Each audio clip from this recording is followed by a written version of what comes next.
Hello, ladies and gentlemen. This is Boxing Unlimited, and the fight we're going to be talking about today is the fight between Fabio Wardley and Justis Huni from Australia.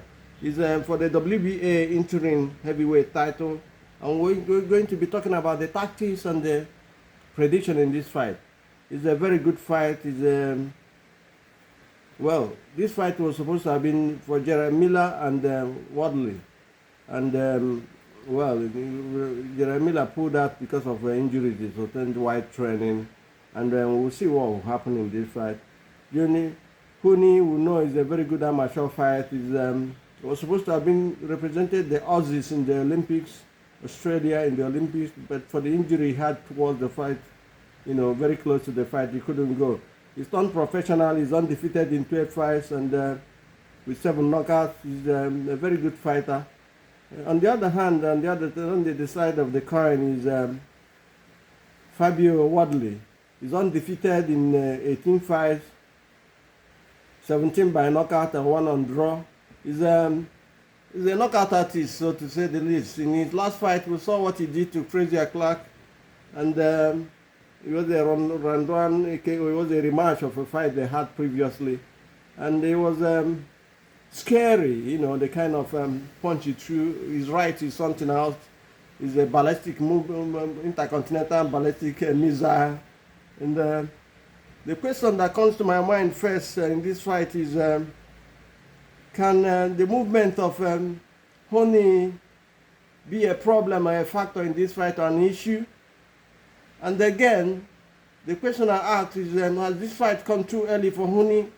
Is going up to this because they're looking for the interim title, WBA interim title in the light heavyweight division, in the heavyweight division, and this is proper and this is physical, and we know how Wardley fights. He uses his jab, his movement is there, but not as slick as Huni.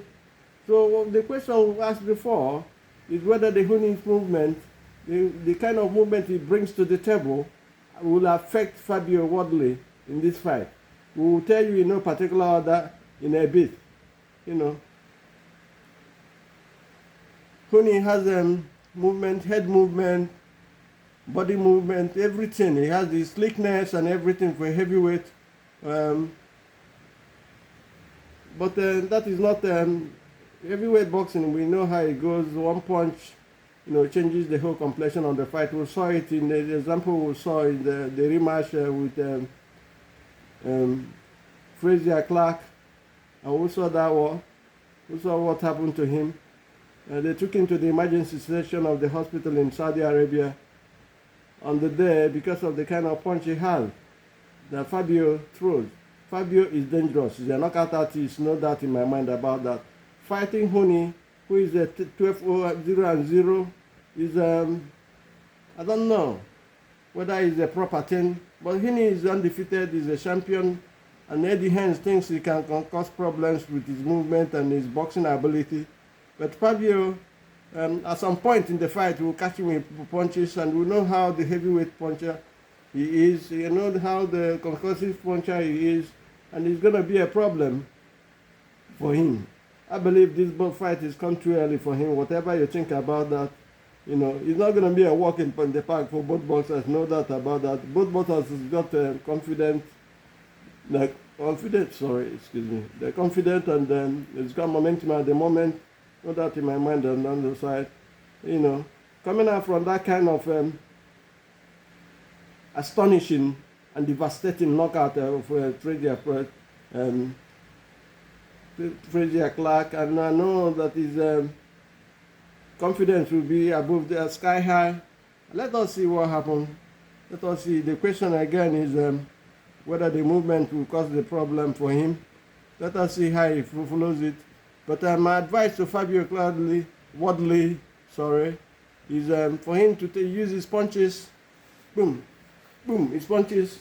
Use punches and to set up his right combos, because when he hits that right combo, it's so devastating. I've seen him play on several opponents, all his opponents. Once he hits that punch, down you go, and then good night and that's it. And that's the story. So Huni has to be very careful. His movement has to be tough and superb today. No messing around, because the person he's fighting is not going to mess around with him. Fabio comes for the kill. Wardley is a concussive puncher. He's undefeated. The only blemish he had in his career is a draw with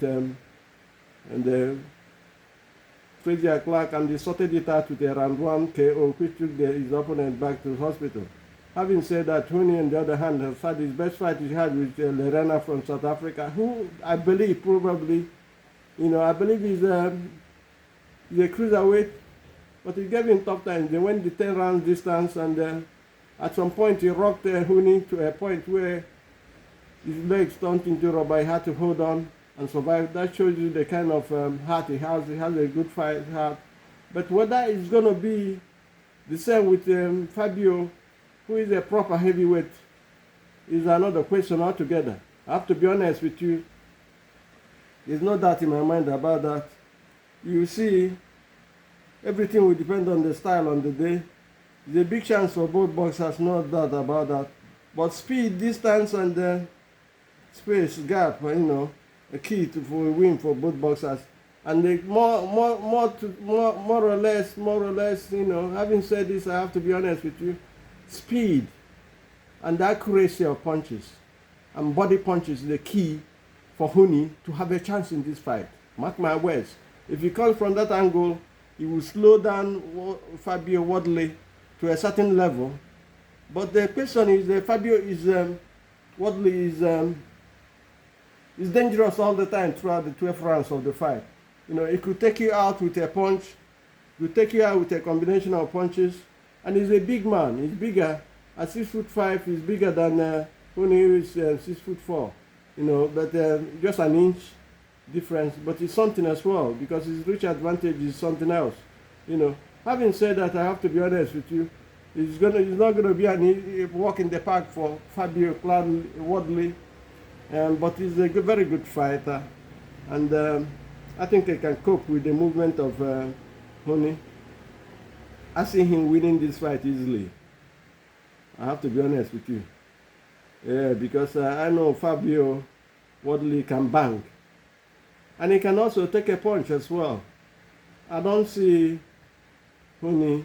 If Huni wins in this fight, it's one of the biggest upsets of the year. I'm telling you the truth. Huni hasn't stand a chance. I think this fight has come too early for him in his career. Eddie Hearn is putting him here, hoping that he will cause an upset, an uproar all over the world. But I think it's a bad gamble. I don't think it's going to be possible, because Wardley is a very powerful boxer. He's a very powerful banger. And I know on the day, the movement of Huni is going to be a problem for him, especially at the first stanza of the fight, But when at the end of the day, when the fight has settled down very well, Fabio is going to rock him at some point in the fight with a big right hand, and he will tell us where he is, because we saw what Lerena did to him. Almost knocked him out, only that he gassed out, so to say. He gassed out. But we've seen him do the same thing against Debua. When he rocked Debua and couldn't finish him, had him down 3 times, he couldn't finish him, and Debua came back to knock him out. So, I think that is the toughest challenge Justis Huni has had. But let us see what will happen in this fight. Our hands are, I'm hoping, I'm dying to see this fight, I'll see what to make of it. But I don't think it stands a chance, so to be honest with you. And it might be an easy day for Wardley. He might have, I'd say probably my prediction in this fight is Fabio Wardley wins before TKO, before the end of the 12th round. Before the end of the 10th round, sorry. Because this fight, I believe one punch might cause the whole problem in this fight. My time is up here. Do have a nice day and God bless. And please do subscribe to the channel. Thank you and God bless.